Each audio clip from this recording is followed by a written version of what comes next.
England سے MBBS doctor بنی doctor سیدہ رفعت سلطانہ، جس سے اس کے ڈاکٹر شوہر نے بے وفائی کی، پھر دھوکے سے اس کی ساری جائیداد اپنے نام کروا لی اور ڈاکٹر رفعت سلطانہ یہ صدمہ برداشت نہ کر سکی اور ذہنی توازن کھو بیٹھی، اور وہ کینٹ کی گلیوں میں 1 روپے کی صدا لگاتی لگاتی ایک روز اپنے خالق حقیقی سے جا ملی۔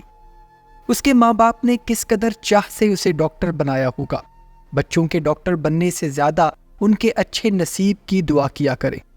سیدہ رفعت سلطانہ، جس کو واہ کینٹ کے لوگ 1 روپے والی مائی بھی کہتے تھے، کہ جس کو جیتے جی کوئی 1 روپیہ بھی نہ دیتا تھا اور مر گئی تو شہر بھر میں چھٹی دے دی گئی۔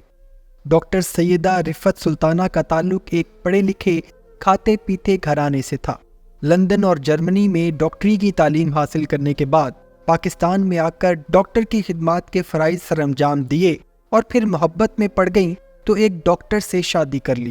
ڈاکٹر صاحب نے جلد ہی ایک اور شادی کر لی اور بات بے وفائی تک تو ٹھیک تھی، مگر اس نے اپنی بیوی ڈاکٹر سیدہ رفعت سلطانہ کی ساری جائیداد دھوکے سے اپنے نام کر لی اور اسے گھر سے نکال دیا۔ حساس دل و دماغ کی مالک سیدہ رفعت ذہنی توازن کھو بیٹھی اور واہ کینٹ کی گلیوں میں بھٹکتی رہی۔ رفعت بی بی کو کسی چیز کی کمی نہیں تھی سوائے محبت کے، مگر ڈاکٹر صاحب سے اسے وہ بھی نہ ملی۔ ڈاکٹر صاحب اپنی دوسری بیوی کو لے کر یورپ شفٹ ہو گئے۔ رفعت سلطانہ کی حالت غیر ہو رہی تھی۔ پھر ایک دن خط موصول ہوا کہ ڈاکٹر سیدہ رفعت سلطانہ کو طلاق مل چکی ہے۔ اسے کہا گیا، میں تمہیں اتنا کنگال کر کے آیا ہوں کہ اب تم 1 روپے کو بھی ترسو گی۔ راولپنڈی سے تقریباً 28 کلومیٹر دور واہ کینٹ میں رفعت سلطانہ کو تقریباً 20 سال بھیک مانگتے دیکھا گیا۔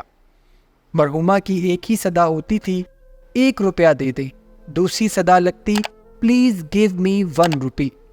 اگر کوئی 5 روپے دیتا تو مرحومہ 4 روپے نکال کر واپس کر دیتی اور بولتی، بس 1 روپیہ ہی چاہیے۔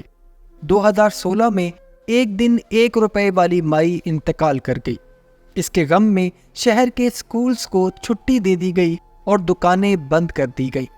ان کا پروٹوکول کچھ ایسا تھا کہ مرحومہ POF ہوٹل میں بھی چائے پینے جاتی تھی تو کوئی ان سے پیسے نہیں لیتا تھا۔ اللہ ان مجذوبہ ڈاکٹر صاحبہ کے درجات بلند کرے، آمین ثم آمین۔